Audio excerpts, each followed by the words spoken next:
cette idée d'un gouvernement universel parce que les bureaucrates et les technocrates ont défini le bien, c'est le pays orwellien. Ce pays orwellien n'est pas le but, je pense, de l'humanité. Le but de l'humanité, c'est de garder une certaine liberté, et c'est la fin de la liberté. Pour moi, dans liberté, égalité, fraternité, je mets liberté beaucoup plus haut que le reste. Je pense que l'écologie politique planétaire est un élément dominant de ce que peut être le totalitarisme demain.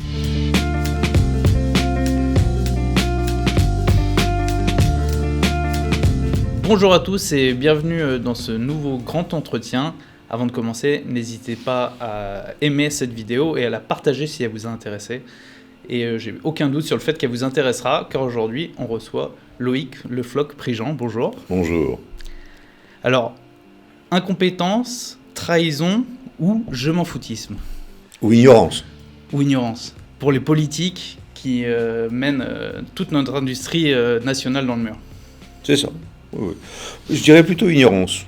Voilà. Excusez-moi, parce que je ne suis pas complotiste. Quand on dit des bêtises, on dit des bêtises, quoi, c'est tout. Voilà. Alors, est-ce qu'on les pense, est-ce qu'on les pense pas, c'est pas un problème. C'est essentiellement, pour moi, des gens qui ne comprennent pas l'industrie et qui ne comprennent pas l'énergie, et plus que tout, ils ne comprennent pas ce qu'est l'électricité. C'est qu'ils n'ont pas appris ça à l'école, ça pose le problème de l'école, et ils n'ont pas appris depuis. Voilà. Donc il faut leur apprendre. Voilà. Alors on va leur apprendre au cours de cet entretien. Je donne un petit peu de contexte. Alors vous êtes et vous avez toujours été un industriel. Vous avez notamment été PDG d'Elf Aquitaine, qui est aujourd'hui Total, et aussi notamment de Gaz de France. Et aujourd'hui, vous êtes patron de plusieurs PMI, dont une fonderie. Donc vous êtes un peu jugé parti, diront certains, dans cette affaire. Complètement jugé parti, mais disons que aussi le fait de faire du terrain est extrêmement important pour donner son opinion sur quelque chose. C'est-à-dire que je vis aujourd'hui ce que vivent tous les gens qui ont un four. Alors les boulangers ont un four, vous avez vu, et moi j'ai un four aussi, enfin j'ai plusieurs fours. Grande question, mais très importante. Est-ce qu'il y a encore de l'avenir pour l'industrie en France ? J'espère bien, c'est-à-dire que toute ma vie j'ai considéré qu'il fallait faire de l'industrie en France. C'est difficile, et parmi les choses qui nous permettaient de faire de l'industrie en France, parce qu'on avait quand même de la non-compétitivité sur un certain nombre de points, il y avait l'énergie abondante, bon marché et souveraine. Alors, ça a été un des points qui ont permis, à côté de charges sociales élevées, d'impôts plus élevés, de bureaucratie plus importante, qui nous permettait d'en sortir, c'est-à-dire de faire des bénéfices moins importants que nos concurrents, en particulier allemands, suisses ou transalpins, mais on arrivait quand même à s'en sortir.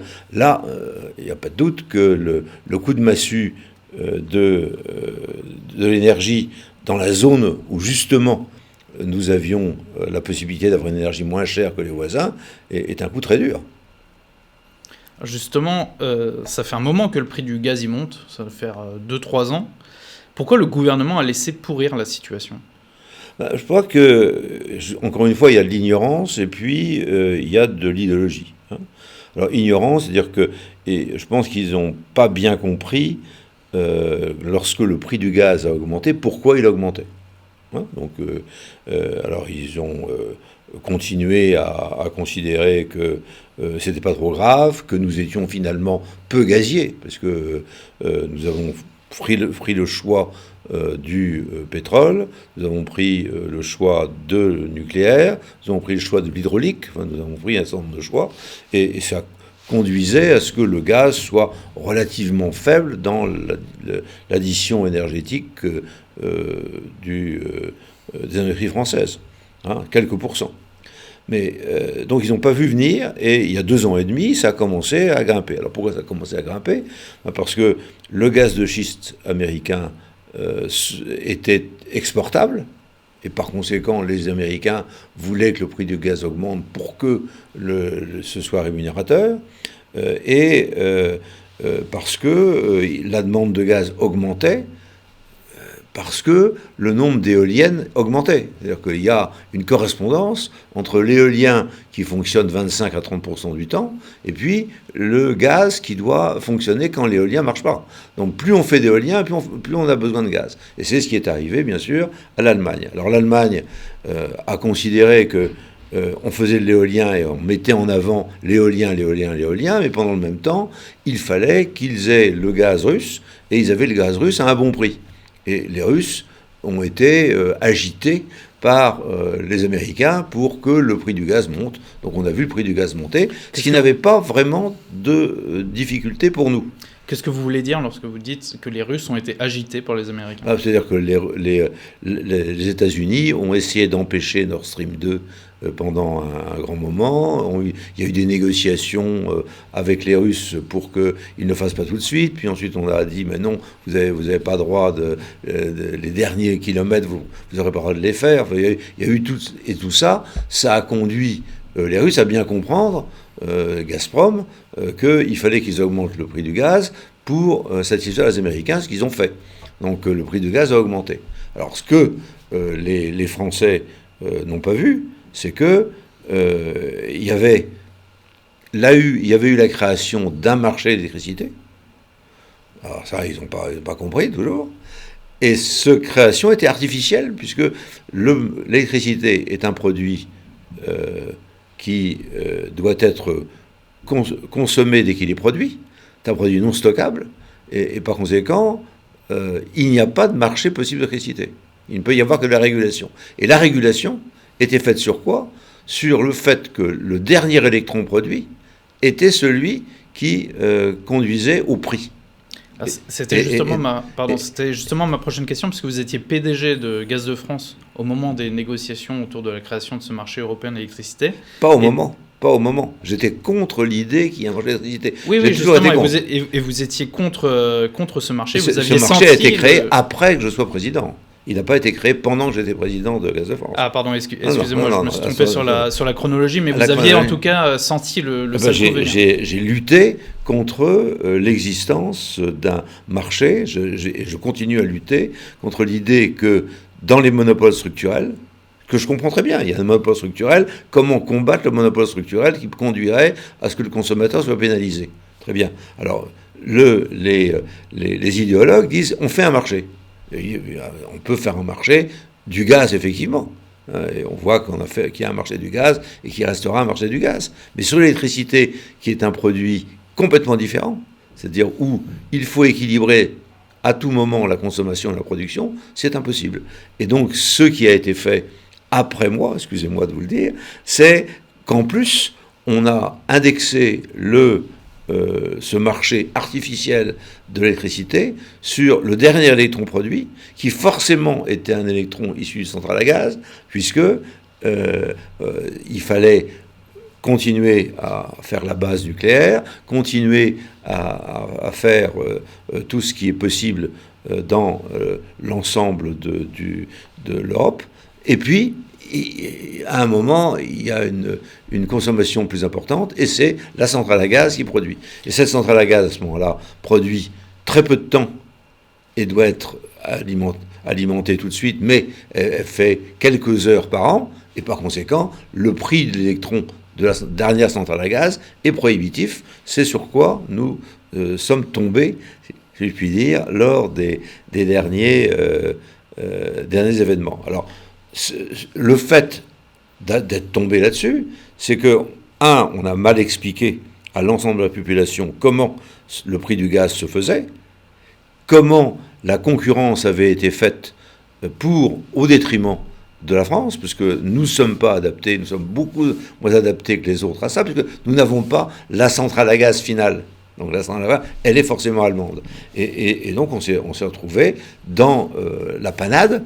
La panade, c'est que nous avons un prix d'électricité plus important que tous nos voisins, et nos voisins ont un coût d'électricité, c'est-à-dire les centrales, plus important que nous. Donc nous avons un bas coût de l'électricité, et c'est nous qui payons le plus cher.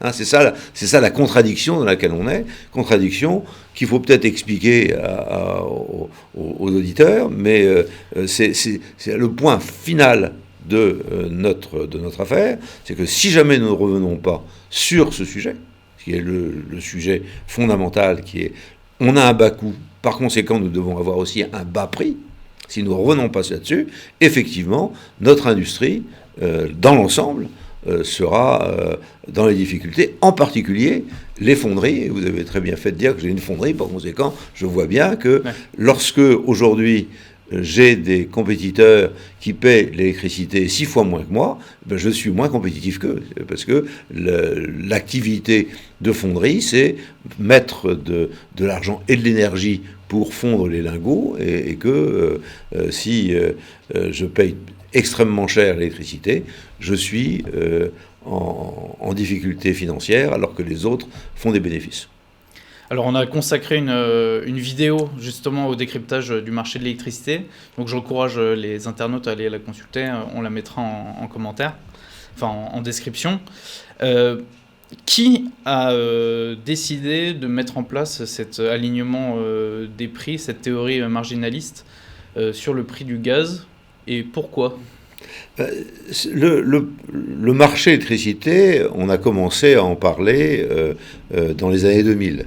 Mais la France n'était pas favorable à ça, puisque, a priori, les gens d'EDF ont combattu. Alors, je dis la France, il y a eu deux Frances dans cette affaire. Il y a eu une France d'EDF qui disait non, on n'en veut pas, et une France des bureaucratiques qui disait non, c'est bien parce que ça va casser EDF. Hein, vous voyez, donc il y avait deux Frances en la matière, et la France qui négociait était la France qui voulait casser EDF.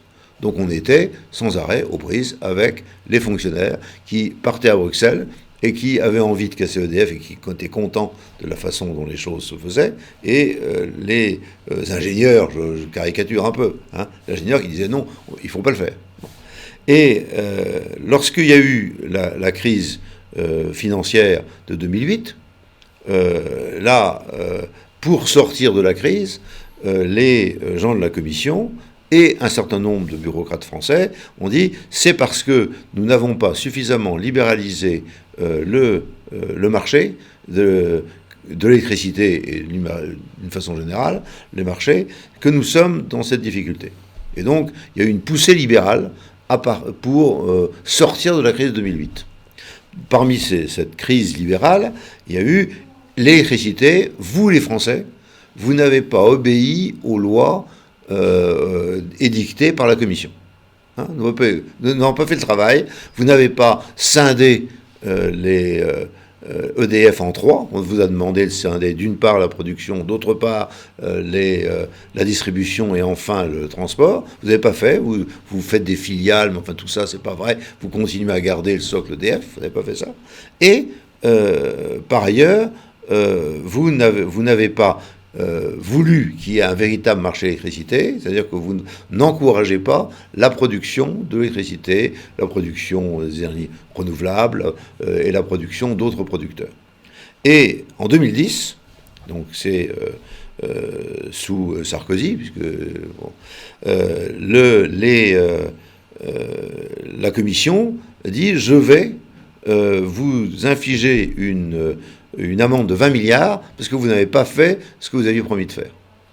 Et à ce moment-là, il y a affolement et il se passe deux choses. D'une part, il y a la loi NOM qui apparaît. La loi NOM, ça conduit à dire 25% de l'énergie produite par le nucléaire historique va être cédée à des fournisseurs. Donc on crée des fournisseurs qui sont 25, 30, 45, il y a un an. Ces fournisseurs ne produisent pas, ne distribuent pas, ne transportent pas.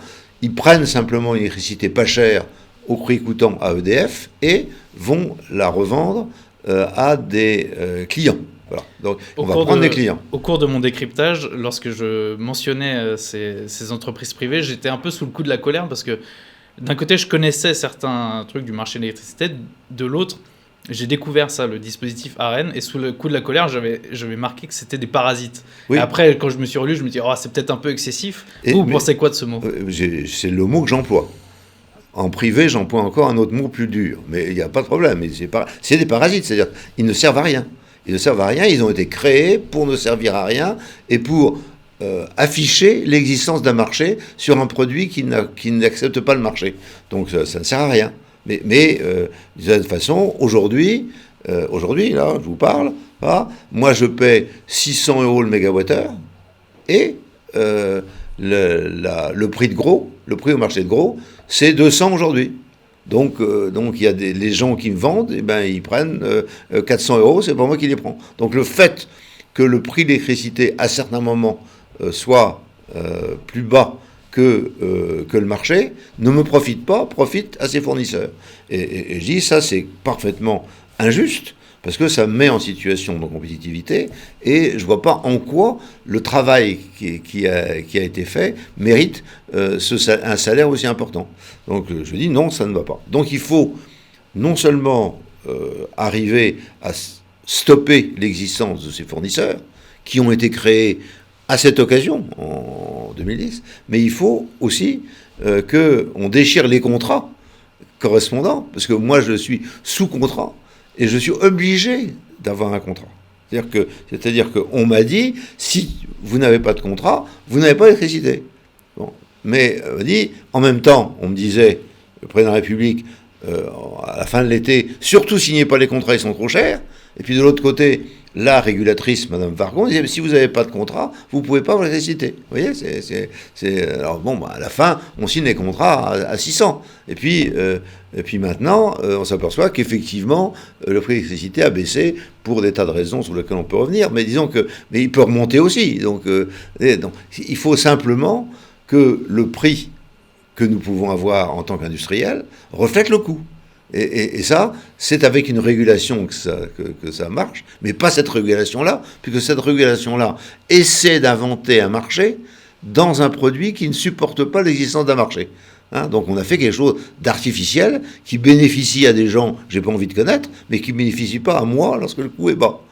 Or, je ne vois pas pourquoi, ayant payé des impôts toute ma vie, et toute la vie de l'entreprise, je suis amené à payer des gens qui se nourrissent sur les installations que j'ai payées avec mes impôts. Je ne comprends pas la logique. En tout cas, le système permet aux Allemands de ne pas être désavantagés par rapport à la France. Alors, ils permettent d'être pas désavantagés, mais surtout avantagés, parce qu'aujourd'hui, eux, ils ont un bilan global nettement meilleur que le nôtre, puisqu'ils n'ont pas de déficit commercial et ils ont un endettement relativement suivi. Nous, on a un endettement très fort, par conséquent, on a des intérêts très forts, et par ailleurs, on a une balance commerciale catastrophique, la plus mauvaise balance commerciale depuis l'origine du pays. Donc on est effectivement pris à la gorge. Donc eux, ils peuvent dire à leurs industriels, certes, le prix de l'énergie est fort, mais on va vous donner de l'argent pour qu'il soit moins fort. Et donc ils arrivent grossièrement, on va rentrer dans les détails, à 100 € le mégawattheure. Pour mes compétiteurs ont 100 € le mégawattheure en Allemagne. Et moi, je suis à 600. C'est ça la différence, et qu'il faut bien analyser. C'est-à-dire qu'aujourd'hui, on pleure pour les boulangers. J'ai pleuré sur les boulangers dès le départ. J'ai dit, les boulangers vont subir ça en première ligne. Mais il n'y a pas que les boulangers dans la vie, il y a aussi toute la fonderie. Alors, les fondeurs qui ont des usines un peu partout peuvent dire, je ne vais plus fondre en France, et je vais aller fondre en Allemagne. Mais les PME, comme je suis, ne peuvent pas faire ça. Et on a une fonderie à un endroit donné, et on ne va pas en bâtir une autre en Allemagne comme ça, pour les gaieté de l'escadron. C'est pas le sujet. Il y a Bruno Le Maire qui dit depuis déjà plusieurs années que ce marché européen de l'énergie est obsolète. Ils ont beau dire qu'ils ne sont pas contents, visiblement ça ne change absolument rien, ils ont obtenu quasiment rien. Et en même temps, le gouvernement nous dit que sortir du marché européen de l'énergie, c'est impossible, qu'on se retrouvera avec des délestages, etc. Vous, qu'est-ce que vous pensez d'une possible sortie ? Est-ce qu'on pourrait réussir d'une certaine façon à assurer notre autonomie ?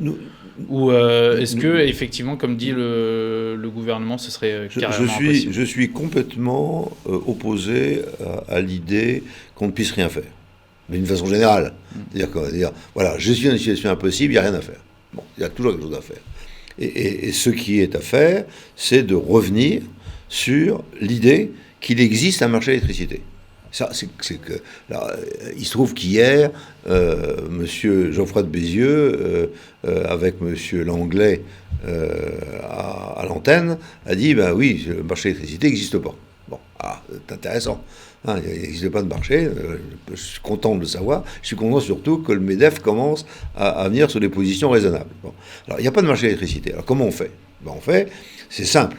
Petit a, il y a l'interconnexion qui existe. L'interconnexion a été une volonté française dans une conférence qui s'est tenue à Prague, juste après la chute du mur de Berlin. On a dit on va interconnecter l'électricité de façon à ce que l'ensemble du monde libre soit interconnecté en électricité. Ça a été fait, c'est décidé. Donc on interconnecte. Alors ensuite, une fois qu'on est interconnecté, puisqu'on équilibre la croissance, la consommation et la production, on a des relations. Et ces relations, quand les électrons traversent les frontières, il faut les payer aux uns aux autres, et on a un équilibre. C'est-à-dire que de temps en temps, on donne des électrons. Avec la base nucléaire, on donne des électrons en ce moment.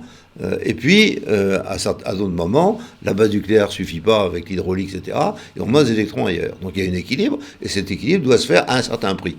On peut négocier les prix. De toute façon, chaque État a une manière de faire. C'est-à-dire que nous avons un grand producteur qui est EDF. Il y a plusieurs producteurs en Allemagne. Par conséquent, tout dépend de qui en fournit les électrons. Vous voyez, donc ce n'est pas étatique, c'est pas quelque chose. Donc c'est ça. Donc l'interconnexion n'a rien à voir avec l'existence ou non d'un marché. On interconnectait, on a échangé quand il n'y avait pas de marché de l'électricité. Bien à partir de 93, on a commencé à avoir ces relations. Il n'existait pas le marché formel qui existe pour nous depuis 2010. Donc ça n'a rien à voir. Bon, excusez-moi de vous couper dans votre raisonnement, mais du coup on pourrait très bien avoir de l'électricité au coût de production de nos centrales nucléaires autant que les centrales en produisent, et ensuite d'acheter, par exemple aux Allemands, l'électricité qui nous manque au prix du gaz. C'est bien ça mon souci, oui. Okay, alors, ça c'est la première chose, et c'est le point le plus important. Il n'y a pas de correspondance entre le marché et l'interconnexion. Donc ce que dit le gouvernement est faux. La deuxième chose, c'est pourquoi est-ce qu'on est dans la situation actuelle?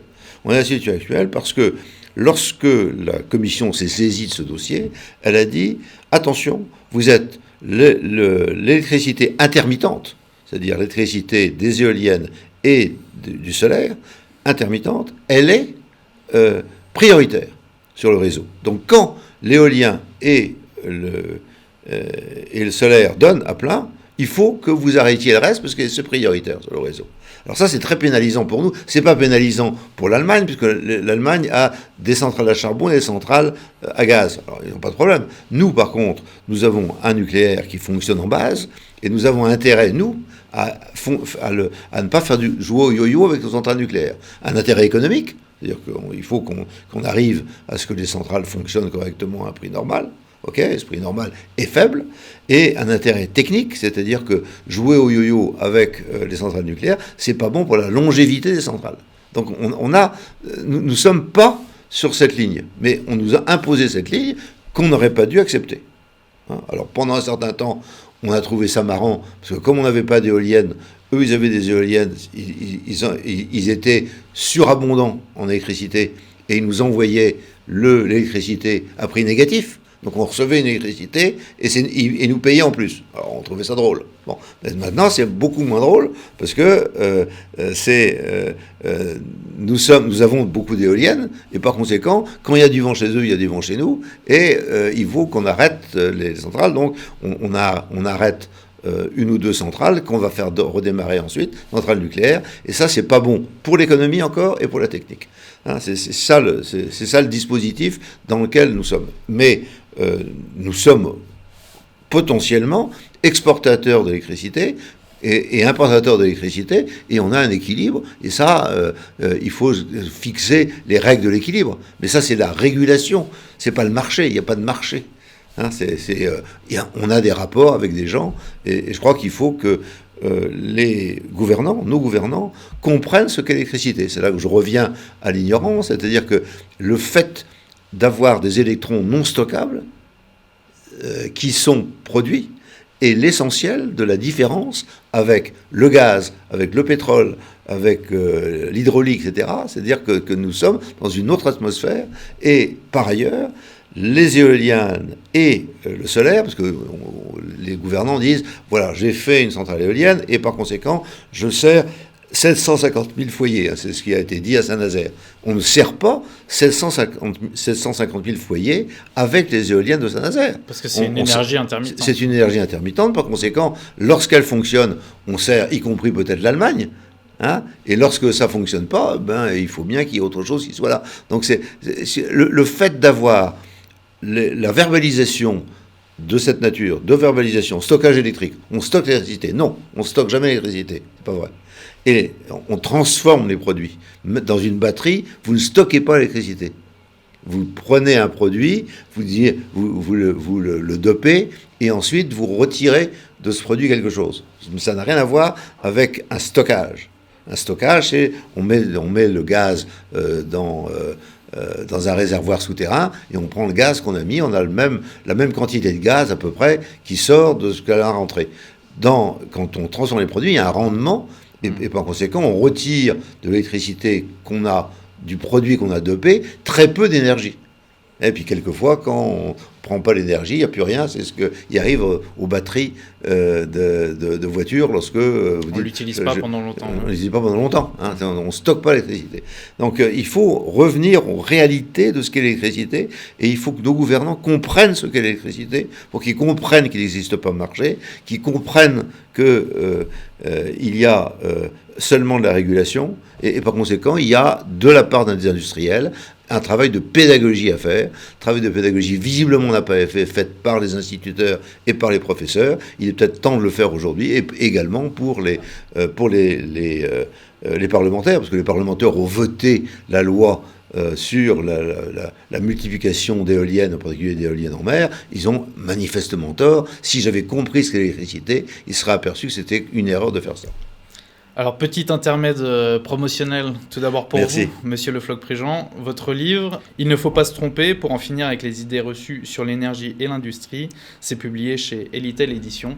Oui. Et petite minute d'autopromo pour nous. Si vous êtes toujours là, n'oubliez pas de vous abonner à la chaîne, et pourquoi pas aussi à notre offre Rejoindre. À partir de 3,99 €, vous pouvez accéder à tout un tas de contenus exclusifs. C'est très important pour VA+, et pour le magazine Valeurs Actuelles. Je reviens sur nos questions énergétiques. On avait autrefois assuré notre souveraineté énergétique avec le nucléaire. Et l'hydraulique. Et l'hydraulique. Oui, parce que l'hydraulique est mal menée aujourd'hui. C'est-à-dire que là, à cause des poissons qui doivent remonter les rivières, on est en train de supprimer des barrages aujourd'hui, des petits barrages qui fonctionnent très bien et qui sont au fil de l'eau et qui donnent de l'énergie. Donc on diminue actuellement notre potentiel hydraulique sans trop le dire. Parce que les écologistes politiques n'aiment pas les barrages. Voilà, ils considèrent que c'est contre la biodiversité. Ils aiment bien les éoliennes qui foutent en l'air, en mer, l'ensemble de la faune et de la flore aquatique. Ça ne dérange pas en mer, mais la rivière, ça doit être plus près de chez eux, j'imagine. Et ils considèrent qu'ils luttent contre l'absence de biodiversité en luttant contre les barrages, ce qui est absurde. Ça, je vous fais confiance. Pour l'hydraulique, vous connaissez très bien. Après, moi, pour le nucléaire, qu'est-ce qui s'est passé pour qu'on en arrive à une situation où si peu de centrales sont en service, et l'état de délabrement globalement du... Alors, délabrement est un grand mot, et je ne participe pas à cette affaire. C'est exactement comme on a dit, la centrale de Fessenheim, on a peine parce qu'elle est vieille. Non. Une centrale qui fonctionne, c'est une centrale qui est en état de fonctionner. Et donc la centrale de Fessenheim pouvait fonctionner encore pendant 20 ans. C'est l'ensemble des rapports de la sûreté nucléaire qui l'ont dit. Alors qu'est-ce qui s'est passé ? Il s'est passé qu'on a retardé les programmes de maintenance parce qu'on avait le Covid, mais également pas tellement d'argent à mettre. C'est-à-dire que le quoi qu'il en coûte n'était pas sur la maintenance. Hein. Donc on s'est retrouvé avec un programme de maintenance qu'il fallait faire et qu'il fallait faire en urgence. Or, on avait, au cours des dernières années, depuis la loi sur le programme pour l'électricité voté sous le septennat d'Hollande, on avait diminué les effectifs un peu partout. Alors on est sauvé par le fait que, du point de vue technique, il y avait le programme chinois, le programme finlandais et le programme anglais qui continuaient, et par conséquent, nos sous-traitants étaient à peu près corrects, mais nous sommes mis en situation de difficulté sur un certain nombre de professions. Et donc, bon, nous avons une difficulté supplémentaire, c'est-à-dire que les règles de fonctionnement des personnels dans les centrales nucléaires sont des règles beaucoup plus strictes que dans l'environnement international. C'est-à-dire qu'ils n'ont le droit de travailler quelques heures, puis ensuite ils travaillent, etc. Donc il y a des règles extrêmement drastiques, inutiles, inefficaces. Simplement, ces règles ont été bâties par des antinucléaires. Après Tchernobyl, après Fukushima, on n'a pas arrêté de multiplier les règlements antinucléaires en France, contrairement à nos voisins qui ont gardé des règlements normaux. Hein. Bon, deuxièmement, nous avions sur les dernières centrales, nous avions des phénomènes de corrosion sur les circuits que j'estime secondaires. On dira, mais non, c'est les circuits secondaires du primaire. Non, en fait, c'est secondaire. C'est les circuits de sécurité. Bon. Et ces circuits de sécurité sont dans une ambiance qui n'est pas nucléaire, c'est-à-dire qui n'est pas irradiante. On savait qu'il y avait ces problèmes. Simplement, on n'avait pas les instruments de mesure non destructifs, puisqu'il faut se mettre un instrument non destructif. On n'a pas les instruments de mesure. Ces instruments de mesure sont arrivés. Et on s'est aperçu qu'il y avait 3 mm. Alors, 3 mm sur combien? Là, moi, à ma connaissance, c'est sur 50.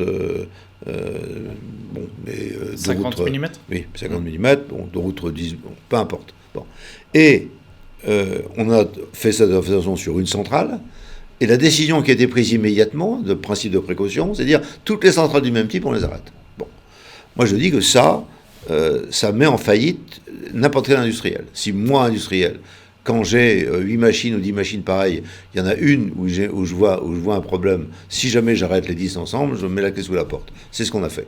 C'est-à-dire qu'on a mis la clé sous la porte, on a profité de ça pour arrêter un grand nombre de centrales sans justification vraiment. Ce que vous voulez dire, c'est que les incidents qui auraient pu être causés par ces corrosions n'auraient pas été des incidents nucléaires type Tchernobyl ou Fukushima. Absolument. Absolument. C'est-à-dire que nous, à l'heure actuelle, notre réglementation est pointilleuse et évolutive. C'est-à-dire que pointilleuse, c'est-à-dire qu'on est sans arrêt en train d'essayer de montrer que le nucléaire c'est dangereux. C'est ça l'objectif de tous les gens qui s'occupent les gens, hein, je dis pas les chefs, mais les gens ont peur.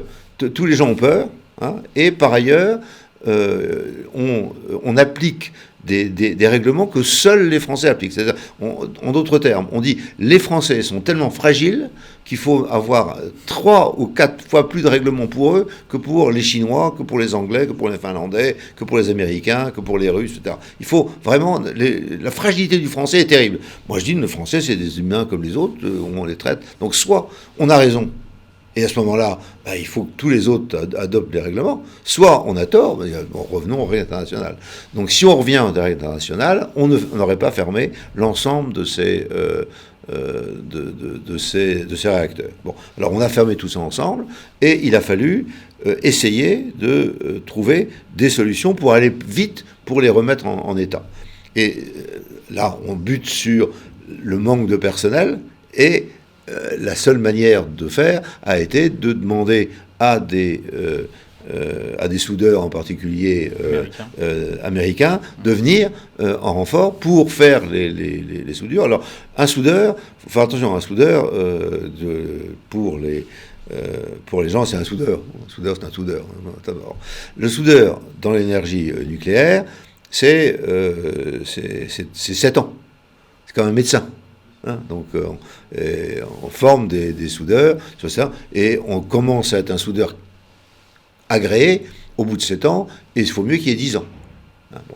Alors une fois qu'on est soudeur, il n'y en a plus beaucoup en France, effectivement, il a fallu en mettre, mais surtout, on avait la capacité de les faire travailler aux règles américaines.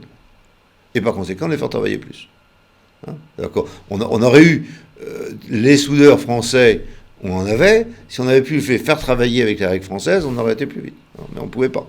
Hein, donc c'est l'ensemble de ces normes et règlements qui se sont surajoutés. Alors, on est le code du travail, il est énorme, le code de l'environnement est énorme, le code de la sûreté nucléaire, il est énorme. Donc, on multiplie les codes et il y a toujours un moyen de dire non, ça, on ne peut pas faire parce que non, aujourd'hui, il ne peut pas travailler. Ah bon, il ne peut pas travailler? Non, parce qu'il a fait tel nombre d'heures jusqu'à présent, il ne peut pas faire des heures supplémentaires. Il n'a pas droit. Hein. Alors, c'est peut-être vrai. Mais si c'est vrai, pourquoi est-ce que les Russes, les Chinois, les Américains, les Anglais, etc., n'ont pas les mêmes règles? C'est ça la question que je pose, à laquelle il n'est pas répondu. Tout le monde se défile, mais c'est la vraie question. On va quitter la France quelques minutes. Qu'est-ce que vous pensez du projet d'ouverture d'une mine de charbon dans la ville de, excusez-moi, mon allemand n'est pas très bon, de Lützerath? Donc c'est un village allemand qui doit être rasé pour permettre l'établissement d'une mine de charbon à ciel ouvert. Est-ce que l'Allemagne paye sa soumission aux écologistes et à sa transition ratée? L'Allemagne a toujours eu du charbon et a toujours acheté du charbon. C'est-à-dire qu'au moment de la guerre en Ukraine, on s'aperçoit ils importent 50% de leur charbon de Russie. Hein, ce qu'ils sont bien gardés de dire jusqu'alors, et que par ailleurs, ils ont énormément de centrales au charbon et au lignite.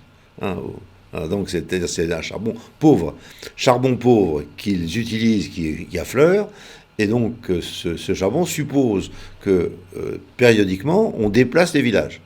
Mais c'est depuis très longtemps. Il y a un village, ils rasent le village, et puis ils font...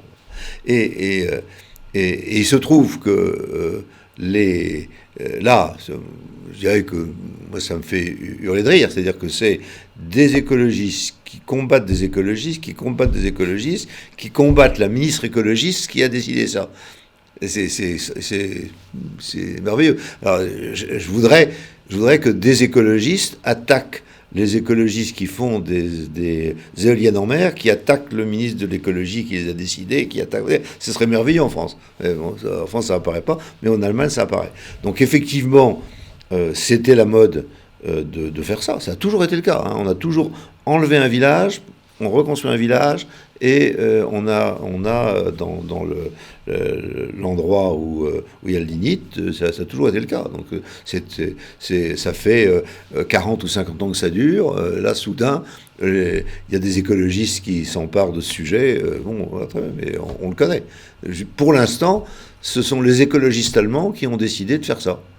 Alors, donc, mais ce qui est intéressant, c'est que lorsque les centrales à charbon, et en particulier les centrales lignite, parce que celle-là, c'est un charbon pauvre, par conséquent, ses émissions de particules fines et de CO2 sont plus importantes que les autres charbons.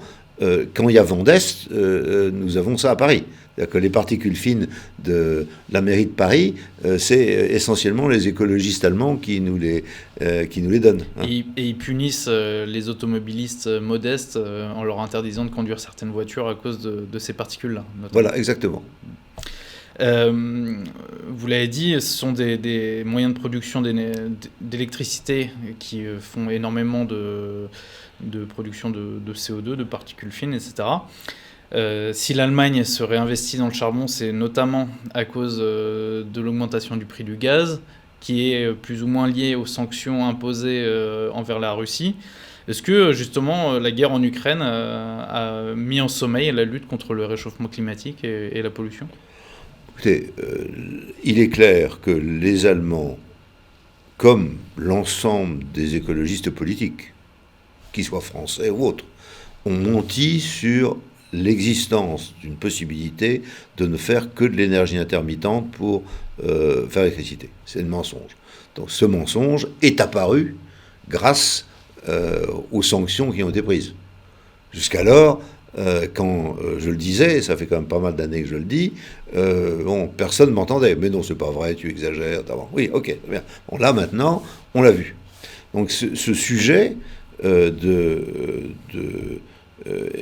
maintenant sur la table, c'est-à-dire qu'il n'y a pas de solution en n'ayant que des énergies intermittentes, et il faut autre chose. Alors, qu'est-ce que c'est cette autre chose? Alors, là, les écologistes allemands ont sous-estimé ce qu'il fallait faire en gaz. C'est-à-dire considérant qu'il y avait un gaz russe qui n'était pas cher, ils ont soigneusement caché qu'ils essayaient d'éviter qu'il y ait un autre gaz qui arrive, parce que le gaz était moins cher. Donc, ce qui permettait de justifier l'existence des éoliennes en ayant un gaz pas cher. Vous voyez, c'est ça. Mais il est clair que le gaz russe ne va plus venir, et que maintenant ils sont en train de dire il faut faire du gaz naturel liquéfié. Donc nous avons fait du gaz naturel liquéfié, donc des terminaux de gaz naturel liquéfié, on a 4 en France. Les Allemands ne voulaient pas en avoir. Les écologistes allemands refusaient d'en avoir. Parce qu'ils n'ont pas besoin de gaz. C'est ça qu'ils disaient, on n'a pas besoin de gaz. Mais bon, sous-entendu, ne regardez pas trop le gaz russe qu'on prend. Alors c'est ça la situation. La guerre en Ukraine a permis de montrer à tout le monde, sauf visiblement aux parlementaires et français et au gouvernement français, que, en fin de compte, les éoliennes, c'est le gaz ou le charbon. Comme on n'a pas de charbon, c'est le gaz. Et ça, il faut le tenir de façon régulière. Il n'y a pas eu un débat sur le sujet au Parlement français.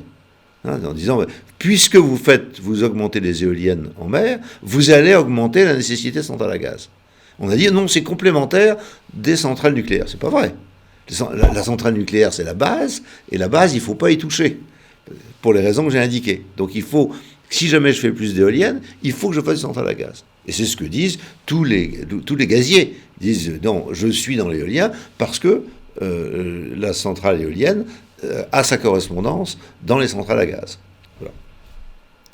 C'est vraiment même moi qui ai un peu travaillé le sujet, je savais pas que justement quand on mettait en marche les éoliennes, ça voulait dire ralentir les centrales nucléaires, etc. Et vous avez ça en Bretagne, c'est-à-dire en Bretagne, vous voulez...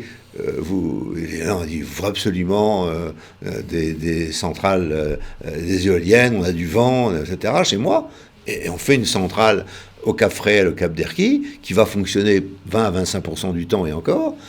Mais on sait déjà que la centrale à gaz existe, elle est à l'Andivisio, elle vient d'être faite, et par conséquent, c'est la centrale à gaz de l'Andivisio qui va fournir l'électricité à la Bretagne. C'est pas la centrale, l'éolienne. L'éolienne va venir... Bon, alors, on aura démontré, d'ailleurs, c'est intéressant, puisqu'on a fait marcher la centrale à gaz avant les éoliennes, on aura démontré que c'est la centrale à gaz qui permet de nourrir la Bretagne, et pas du tout la centrale éolienne. Quand elle va fonctionner, elle fonctionne pas encore. Vous avez mentionné le gaz de schiste. Au Royaume-Uni, ils ont entrepris de faire des explorations en la matière. Est-ce que lorsqu'on voit, par exemple, justement les Britanniques faire ça, les Allemands réouvrir des mines de charbon, est-ce que nous, en France, on doit faire aussi ce genre d'exploration? Bien sûr, bien sûr. C'est-à-dire que là, la politique a consisté à dire « je n'explore pas ». C'est absurde. Il faut bien sûr explorer toutes les richesses et voir. Après, on fixe les conditions dans lesquelles elles peuvent être exploitées. Enfin, refuser de voir les richesses de notre sous-sol, alors c'est vrai du gaz, c'est vrai de toute autre chose, c'est absurde. On dit, on a également du lithium. On dit, non, attention, lithium, non, on prendra chez les autres. À chaque fois qu'il y a un produit, on prend chez les autres parce que nous, c'est pas bien. Non, et bien évidemment, chaque pays doit regarder quelles sont ses richesses et faire en sorte que ces richesses soient exploitées. Et c'est vrai du sous-sol, comme c'est vrai du sol avec l'agriculture. C'est-à-dire que je vous rappelle que pour la première fois de l'histoire de notre pays, l'année 2022, nous sommes importateurs nets de produits agricoles. Première fois de l'histoire mondiale. Nous sommes déficitaires, alors que nous sommes exportateurs en vin, et par conséquent, normalement, on équilibre optiquement les choses. Là, c'est fini. Nous sommes plus capables de nourrir 65 millions de personnes en France. Nous sommes plus capables. Et ça, c'est une non-exploitation, non-optimisation de notre sol. Hein.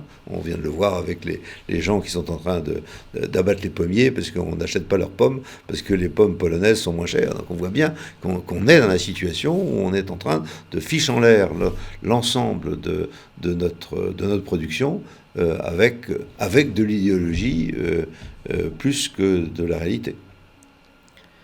Vous avez côtoyé plusieurs dirigeants au cours de votre carrière, notamment le chef d'État. Qu'est-ce qui différencie Emmanuel Macron des anciens chefs d'État que vous avez pu côtoyer ? Je pense que c'est beaucoup d'amateurisme. C'est-à-dire que alors il y a eu d'autres amateurs, hein, c'est-à-dire que Hollande n'était pas exempt d'amateurisme, hein, mais lorsqu'on prend un sujet, quand on est chef d'État, on s'entoure des meilleurs experts du sujet pour essayer de bien comprendre le sujet. On voit qu'il y a des différends et on décide entre eux des positions différentes. Mais on n'a pas une position a priori. Hein, et lorsque j'ai vu les vidéos du chef de l'État sur l'écologie, je dis bon, il est forcément mal conseillé, c'est-à-dire que c'est très difficile de prendre un sujet comme l'écologie et de répondre à des intervenants, c'est très difficile. Et donc cette difficulté, il n'a pas l'air de la mesurer. Un chef d'État mesure la difficulté de répondre. J'aurais une dernière question. Lors de la préparation de cet entretien, j'ai notamment vu l'interview que vous aviez donnée à nos confrères de Thinkerview, qu'on salue, bien bas.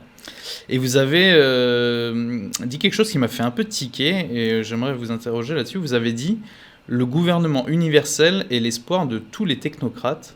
Qu'est-ce que vous vouliez dire par là ? C'est-à-dire que l'idée qu'on va contraindre l'ensemble des pays de la planète au bien, le bien étant défini par la bureaucratie et la technocratie, imprègne une partie de l'idéologie dominante. C'est-à-dire que on sait que le bien, c'est les éoliennes, alors on va mettre des éoliennes partout. On sait que le bien, c'est la voiture électrique, donc on va mettre alors on fait ça dans la communauté européenne, qui est une ânerie complète, le véhicule électrique est une ânerie complète, et pour tout le monde, hein. Le véhicule électrique pour tout le monde. Hein. Et on dit, une fois qu'on l'aura fait, tout le monde va se mettre au véhicule électrique, le monde entier se remettre au véhicule électrique. Bon. Et cette idée d'un gouvernement universel parce que les bureaucrates et les technocrates ont défini le bien, je ne la mets pas. Enfin, c'est c'est le pays orwellien. Ce pays orwellien n'est pas le but, je pense, de l'humanité. Le but de l'humanité, c'est de garder une certaine liberté, et c'est la fin de la liberté. Pour moi, dans liberté, égalité, fraternité, je mets liberté beaucoup plus haut que le reste. Et donc, je dis que c'est la fin de la liberté, c'est la bureaucratie, la technocratie qui connaît le bien. Moi, je ne connais pas le bien. Je sais à tout moment dire, pour mon entreprise, voilà ce qu'il faudrait faire. Est-ce que ça veut dire que pour mon entreprise, c'est le pays ? Non. Il peut être bien pour mon pays et mauvais pour... Alors après, j'essaie de trouver un compromis entre ce que veut le pays et ce que... Mais c'est toujours... Il n'y a jamais de définition du bien. C'est pas vrai. Et ça, je suis inquiet de cette idée que, puisqu'on a une planète, qu'il faut le bien de la planète, on va prendre Greta Thunberg et la mettre à la tête de l'univers, et elle va nous dire ce qu'il faut faire. Alors, Greta Thunberg, elle a été contre le nucléaire pendant une grande partie de son enfance. Là, dans la fin de son adolescence, j'ai l'impression qu'elle vient de dire l'inverse, en disant non, il faut faire du nucléaire maintenant, parce que c'est bien. Donc, voilà, la définition du bien, c'est très compliqué. Alors moi, je dis aujourd'hui, dans les circonstances actuelles, pour mon pays, je considère que le nucléaire, c'est bien. Si jamais les Danois ou les Norvégiens disent pour mon pays, c'est nucléaire, ça ne m'intéresse pas, j'admets, mais disons que je suis pour ce qu'a dit René Dubos en 1973 à la conférence écologiste de l'écologie à Stockholm, c'est penser globalement et agir localement. Penser globalement, agir localement. Et penser globalement, ça ne veut pas dire diriger globalement. Hein, je suis contre l'idée qu'il existe que le but de notre humanité, c'est d'avoir un gouvernement de la planète qui décide ce qui est bien et ce qui est mal. Ça je pense que c'est très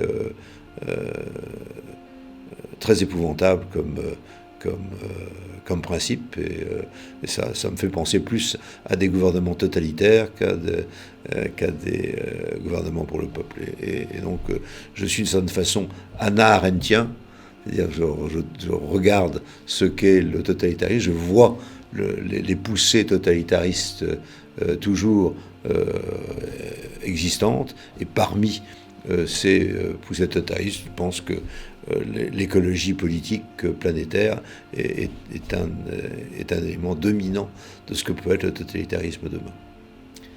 Merci beaucoup Loïc Le Floch-Préjean. Merci.